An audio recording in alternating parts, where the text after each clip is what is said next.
안녕하세요, 런투입니다. 16부작인 드라마 악의 꽃이 8회까지 방영이 되며 전반전이 끝났어요. 많은 이야기들이 있었고 빠른 전개에 정신없이 보고 계시죠? 잠시 쉴 틈이 없지만 8회까지의 내용들을 간단히 이야기해 볼까요? 18년 전 연주시에서는 연쇄살인사건이 일어났었죠.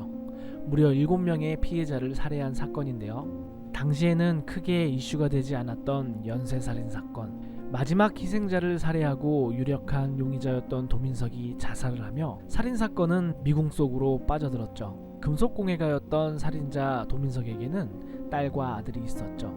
고등학생인 도예수와 도연수. 살인자의 자식이라는 딱지가 붙은 도연수는 친구들에게도 폭행과 가혹행위를 당하고 동네 사람들은 살인자와 같은 귀신이 붙었다며 굿을 벌이기도 했죠.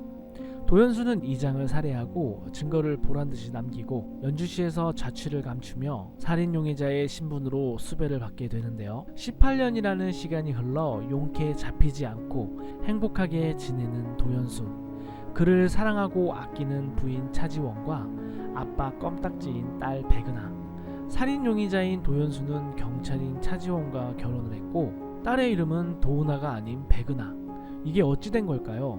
그뿐 아니라 자살했던 도민석이 아닌 병원장인 아빠 백만우, 1차 살인 피해자인 엄마가 아닌 약사인 공미자가 엄마네요.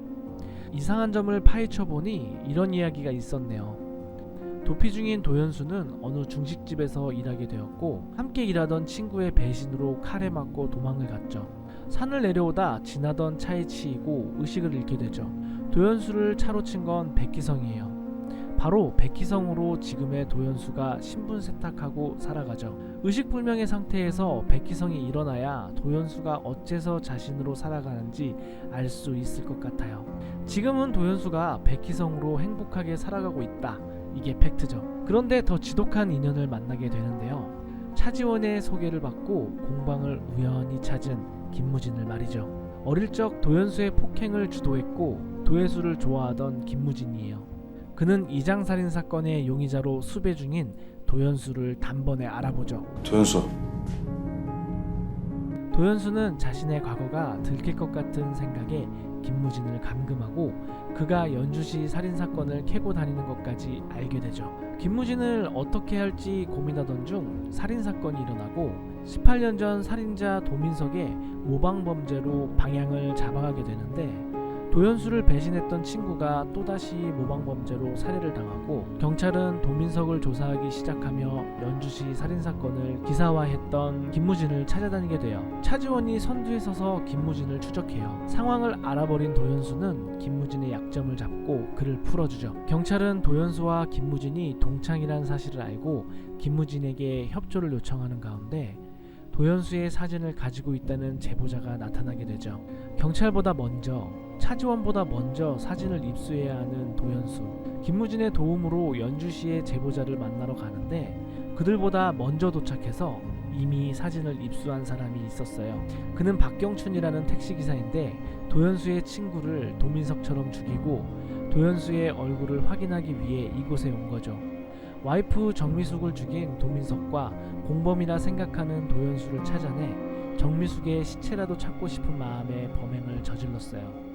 이날 연주시에서 많은 일들이 일어나게 돼요.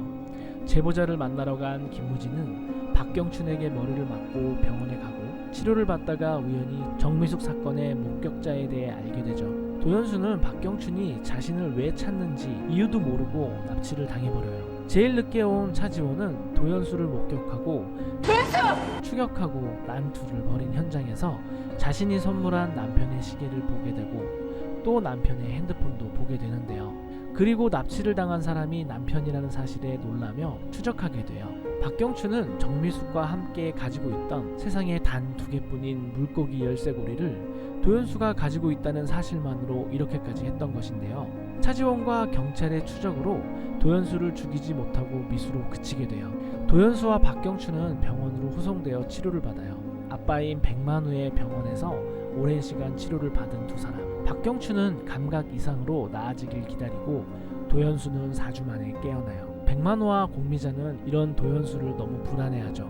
백희성으로 살아온 도연수가 문제라도 생기면 당신들도 힘들어질 테니까요. 백만호는 박경춘을 죽이기 위해 도연수에게 제안을 하고 그 제안을 시행하듯 도연수는 박경춘의 병실을 찾아가죠. 생각지도 못하게 박경춘은 도연수를 기다리고 있었고 풀지 못한 해답인 정미숙의 매장 장소를 묻게 되죠. 그리고 물고기 열쇠고리를 가지고 있는 이유를 되묻자 이것은 도민석의 장례식 때 어떤 사람이 누나인 도혜수에게 건네줬다 라고 이야기하며 공범은 자신이 아닌 다른 누군가가 있다고 하죠. 박경춘은 공범을 잡아야겠다며 의지를 불태우고 도연수는 그에게 공범을 잡을 수 있게 살려두게 되죠. 모든 것이 도연수의 생각대로 완벽하게 진행되는 것 같기는 한데 무의식은 도연수도 어쩔 수 없었나 보네요. 의식이 없던 상태에서 차지원에게 누나라고 하고 절대 도연수로는 안 살아 라고 했죠. 시계도 그렇고 납치도 그렇고 이 말까지 들은 차지원은 점점 남편을 의심하기 시작하죠. 백희성이 아닌 도연수로 말이죠.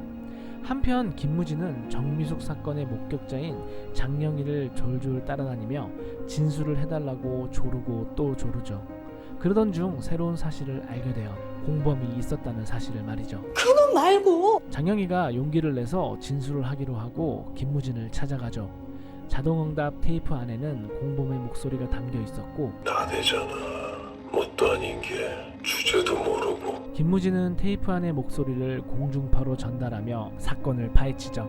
살인자 도민석과 함께 범행을 저지른 공범의 등장으로 연주시 살인사건이 다시 세상에 알려지기 시작하죠.